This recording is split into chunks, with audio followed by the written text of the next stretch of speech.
Guardiola encheu a bola do futebol brasileiro, do futebol sul-americano, não descartou nem mesmo a possibilidade de trabalhar aqui. O Ancelotti chegou, né? Eu acho que pode abrir portas. Lembra do vídeo de ontem? Eu te recomendo assistir o vídeo de ontem. Acho que ficou muito legal. Na linha do abalo de convicções que essa edição da Copa do Mundo de Clubes pode causar. É por aí. Os europeus vão ter que mudar a maneira como eles encaram a competição. O Guardiola falou sobre isso ontem também. Esse aqui é um trecho muito importante que a gente vai repercutir no vídeo desse domingo. Mas antes você vai dar aquele like bonito pra gente, vai se inscrever, vai ativar o sininho, rumo a 370 mil inscritos por aqui. QR Code da G. Hoje o time do Guardiola joga, hoje o Real Madrid também joga. Você pode se divertir na AG com odds turbinadas para esses jogos do domingo, entendendo que você pode perder dinheiro. Então, vá com responsabilidade, com juízo, você que tem 18 anos ou mais, numa plataforma 100% autorizada a operar no Brasil. QR Code na tela, vem pra AG. Muito bem. O Guardiola ontem falou, olha, eu estou encantado, ele deu entrevista coletiva, véspera do jogo contra o Al Ain, pela segunda rodada do Grupo G, véspera de jogo, o treinador fala, coletivo oficial. E aí o Guardiola falou, estou encantado com o que eu estou vendo aí, Botafogo, Fluminense, os outros times brasileiros, argentinos, a paixão que eles têm pela competição, o jeito que eles comemoram os gols, o tamanho das torcidas, como eles estão aqui e tal. E é verdade, e a percepção do europeu sobre esse tipo de competição, ela vai ter que mudar. Porque o que acontece? Até o Guardiola, em outro momento da entrevista, ele diz assim, olha, eu tenho certeza que para os brasileiros e para os argentinos, essa competição é o ponto mais alto. Mas para os europeus, não é. Eu tive 4 vezes, ganhei as 4, foi muito legal, mas depois não aconteceu nada. Tipo assim, a vida seguiu. Porque como é que era o formato? E ele não está desdenhando, ele não está sendo grosseiro, arrogante. Não tá. Ele está sendo realista, que é o que eu digo aqui para você. Às vezes tem gente que fica irritada quando a gente diz a verdade, mas a gente tem que dizer a verdade. Quando você fala, o europeu não dá a vida como a gente dá pelo Mundial de Clubes. Mas tá desmerecendo a vitória do Botafogo, do Flamengo. Tô desmerecendo nada, tô só constatando. Agora, se eles não dão a vida, azar deles, porque nós vamos dar. Esse é o ponto. Esse é o ponto. E se essa percepção não mudar, a coisa vai ficar vexatória para eles. Porque como é que era o antigo formato do Mundial? Que é o Intercontinental que continua. Em dezembro vai ter de novo. Vai estar no meio da temporada dos caras. Então os caras vão jogar um clássico no fim de semana. Né? Por exemplo, Paris Saint-Germain ganhou a Champions. Então ele vai jogar o Intercontinental no fim do ano. Aí ele vai estar lá disputando a liderança do Campeonato Francês no sábado. Aí, temos que pegar um voo para jogar o Intercontinental. Aí ele vai lá, joga um joguinho do Intercontinental, ganha, né? Ou perde, sei lá, mas na maioria das vezes ganha, volta. E o pau tá quebrando no campeonato francês, sabe? É um negócio ali no meio da temporada, para eles indesejado. Era assim o Mundial. Puta, vamos quebrar. Premier League, City, quando ganhou a Champions. Plá. Puta, vamos sair agora para jogar o Mundial. Tá bom, ganhamos. Legal. Vamos voltar que o bicho tá pegando lá.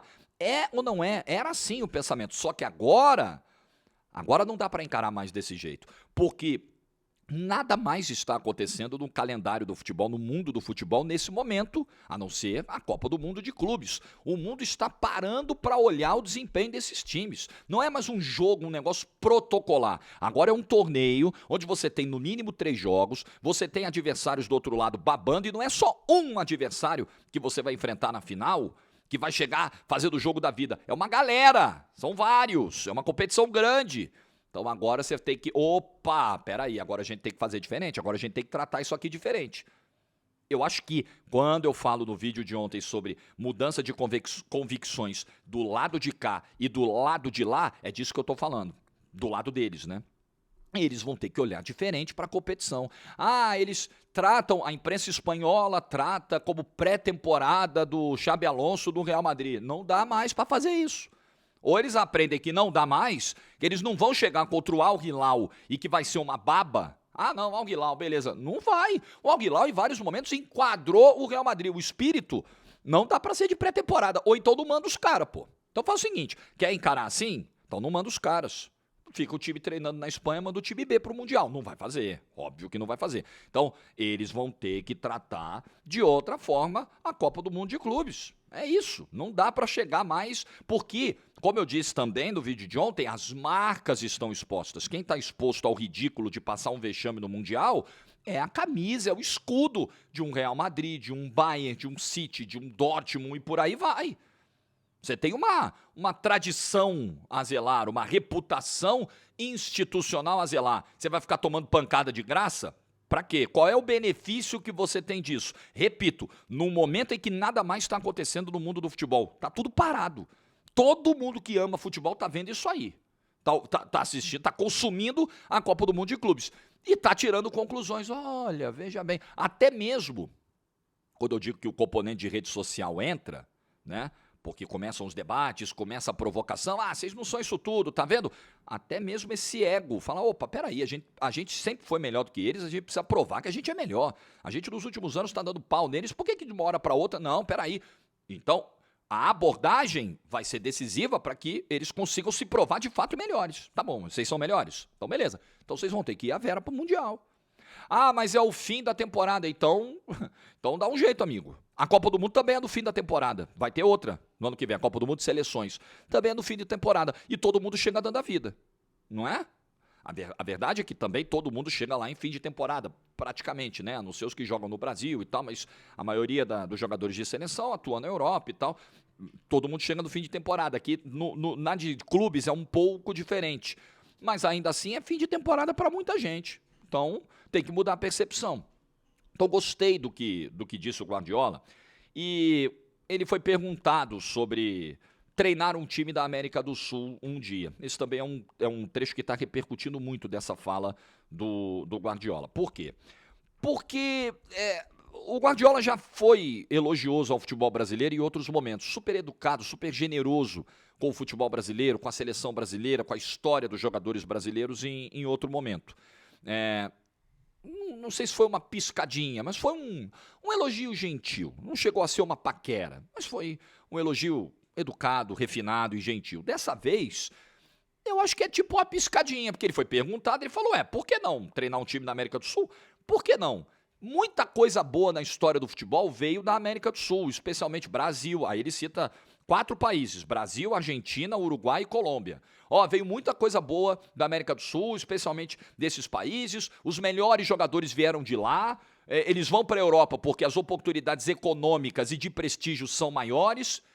E é outra constatação. Eu, inclusive, tive a curiosidade de pegar a lista aqui do Transfer Market dos elencos da Premier League por nacionalidade. Então, da temporada 24-25. Essa lista da temporada 25-26 ainda vai ser atualizada depois do próximo mercado. Mas na última temporada da Premier League, que é onde o Guardiola trabalha, você tinha 34 jogadores brasileiros, maior número, a maior presença em termos de nacionalidade na Premier League é do Brasil, segundo aqui o Transfer Market. 34 jogadores. 8,8% dos jogadores estrangeiros, tá? Estou falando apenas dos jogadores estrangeiros, não colocando os ingleses nessa lista. 8,8% dos estrangeiros da Premier League na última temporada eram brasileiros. 14 deles argentinos, o que dá 3,6% dos estrangeiros que jogam na Premier League. Então, somente aqui, Brasil e Argentina tinham somados 48 jogadores na Premier League, na maior liga de clubes do mundo, numa liga fortíssima, poderosíssima. Ainda tem 5 colombianos e 4 uruguaios. Então nós estamos falando aqui de um universo 34 com 14, 48 com mais 9, nós estamos falando de mais de 57 jogadores de Brasil, Argentina, Colômbia e Uruguai na Premier League. Então é a força do continente sul-americano, sem dúvida. A principal liga do planeta conta com vários. O elenco do Manchester City tem Ederson, tem Savinho, tem gente importante, gente titular que veio daqui. Isso sem falar dos outros clubes. O Chelsea agora está levando o Estevão. O Nottingham Forest agora, que foi 7º colocado na última Premier League, está levando o Igor Jesus. E por aí vai.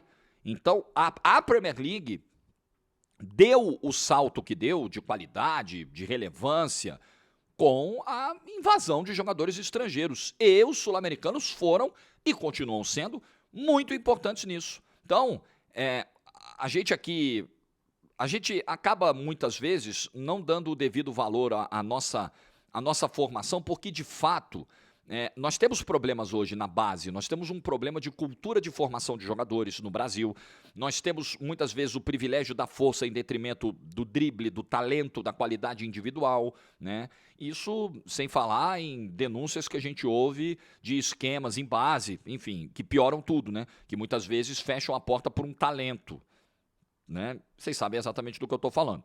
Quem viveu isso na pele sabe do que eu estou falando. Um problema que nós temos de falta de continuidade, né, de uma transição bem feita, de uma unificação de modelo de jogo da base para o profissional. Né? Muitas vezes o moleque sobe para o profissional na fogueira, sobe aos leões, sobe antes da hora porque tem que salvar o clube do rebaixamento, aí ele passa a vida inteira na base jogando de um jeito, chega no profissional, pega um treinador que não viu nada do que a base fez e muda tudo e arrebenta com o futebol do moleque, quebra o desenvolvimento do moleque. Então a gente tem uma série de problemas aqui na formação de jogadores. Agora, a qualidade a gente tem. A mão de obra continua sendo boa, isso é inegável. Que a gente continua produzindo jogadores, veja as vendas recentes que fizemos, de Vinícius Júnior, Rodrigo, Endrick, Estevão, veja os patamares, vejam o que eles podem e já estão alcançando na Europa. Então a gente continua revelando. E com esse material e com vários desses jogadores jogando na Europa, o Guardiola olha para cá e fala, pô, tem coisa boa lá, por que não trabalhar lá? Por que não, por exemplo, um dia, ele falou em trabalhar na América do Sul, né? Pode ser clube, pode ser seleção.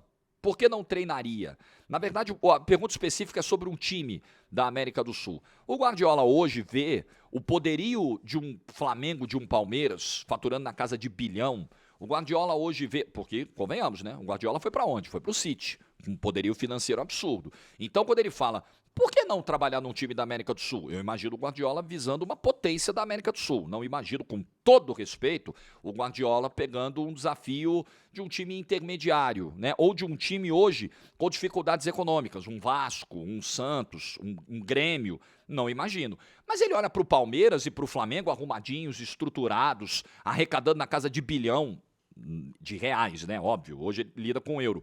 E ele deve pensar, por que não? Ele olha para um Botafogo com um investidor bilionário como Textor, que em 2 anos fez o time chegar no ponto mais alto da sua história e fala, por que não? Então, veja, é um conjunto de coisas, né? Chega o Ancelotti, abre portas, o cara tá saindo do Real Madrid antes do fim do contrato para trabalhar no Brasil. Legal. Isso passa um recado para o mercado europeu, para os demais treinadores, para os concorrentes. Aí chega um time brasileiro, faz o que faz no Mundial, ganha do Paris Saint-Germain, o outro ganha do Chelsea. Você fala, deixa eu ver como é que estão as coisas lá. Não, esses aí estão estruturados. A liga dos caras, como é que tá? Os gramados melhoraram depois da Copa do Mundo de 2014, os caras têm arenas boas, têm um bom produto, um público consumidor gigante, estão dominando o futebol na América do Sul, aí fazendo um recorte para o Brasil. A Libertadores está na mão dos caras desde 2019 ininterruptamente. Legal. Então é isso. Eles sabem, acho que outro grande efeito que o Mundial tem é fazer com que essa galera, os Guardiola da vida, tenham uma noção mais precisa da nossa melhora, do nosso crescimento. Porque eles sabem o que acontece na Liga do Brasil, só que superficialmente, amigo. O Guardiola é um obcecado por estudo, pela análise do adversário, a preparação do seu time. Não sobra tempo. E tem uma questão de fuso, jogos muitas vezes do Brasileirão são no fim da noite lá, ou até de madrugada. Não sobra tempo para ele parar e de verdade se inteirar do que está acontecendo na Liga Brasileira. Ele fica sabendo de manchetes. A final da Libertadores, com certeza ele soube. Com certeza ele soube o que aconteceu. Mas algo muito pontual. Quando você está enfrentando os caras durante um mês no Mundial, você tem mais tempo de olhar. Você tem um quadro muito mais preciso. E aí, tendo esse quadro muito mais preciso na sua frente, você pode cogitar, dá para trabalhar lá. Por que não? Então, a Copa do Mundo de Clubes pode mudar também pensamentos do mercado, pensamentos de agentes do mercado, de figuras importantes do mercado, de profissionais do futebol. Se isso acontecer e se a gente conseguir atrair mais interesse, profissionais de níveis cada vez maiores para cá, essa Copa do Mundo de Clubes já terá deixado um grande legado para o futebol brasileiro, independentemente se vamos conquistá-la com um dos nossos 4 representantes ou não. É o que eu penso. O que você pensa? Deixa a sua opinião nos comentários. Like do vídeo se você ficou até o final. Juízo e tchau.